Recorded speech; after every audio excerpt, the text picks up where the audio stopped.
ایک دفعہ حضرت عیسیٰ علیہ السلام تیز تیز قدم اٹھائے ہوئے ایک پہاڑ کی طرف جا رہے تھے۔ ایک آدمی نے بلند آواز سے پکار کر کہا، اے خدا کے رسول، آپ اس وقت کہاں تشریف لے جا رہے ہیں؟ وجہ خوف کیا ہے؟ آپ کے پیچھے کوئی دشمن بھی تو نظر نہیں آتا۔ حضرت عیسیٰ نے فرمایا، میں ایک احمق آدمی سے بھاگ رہا ہوں، تو میرے بھاگنے میں خلل مت ڈال۔ اس آدمی نے کہا، یا حضرت، آپ کیا وہ مسیحا نہیں ہیں جن کی برکت سے اندھا اور بہرا شفا یاب ہو جاتا ہے؟ آپ نے فرمایا، ہاں۔ اس آدمی نے کہا، کیا آپ وہ بادشاہ نہیں ہیں جو مردے پر کلام الہی پڑھتے ہیں تو وہ اٹھ کھڑا ہو جاتا ہے؟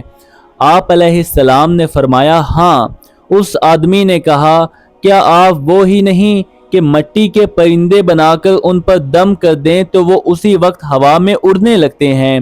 آپ نے فرمایا، بے شک میں وہی ہوں۔ پھر اس شخص نے حیرانگی سے پوچھا کہ اللہ تعالیٰ نے آپ کو اس قدر قوت عطا کر رکھی ہے تو پھر آپ کو کس کا خوف ہے؟ حضرت عیسیٰ علیہ السلام نے فرمایا، اس رب العزت کی قسم کہ جس کے اسم اعظم کو میں نے اندھوں اور بہروں پر پڑھا تو وہ شفا یاب ہو گئے، پہاڑوں پر پڑھا تو وہ ہٹ گئے، مردوں پر پڑھا وہ جی اٹھے۔ لیکن وہی اسم اعظم میں نے احمق پر لاکھوں بار پڑھا لیکن اس پر کچھ اثر نہ ہوا۔ اس شخص نے پوچھا، یا حضرت، یہ کیا ہے کہ اسم اعظم اندھوں، بہروں اور مردوں پر تو اثر کرے لیکن بے وقوف پر کوئی اثر نہیں کرتا، حالانکہ بے وقوفی بھی ایک مرض ہے؟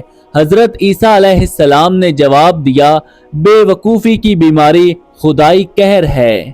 دوستو، بے وقوف کی صحبت سے تنہائی بہتر ہے، اسی لیے بے وقوف کے پاس بیٹھنا بہت بڑی بے وقوفی ہے۔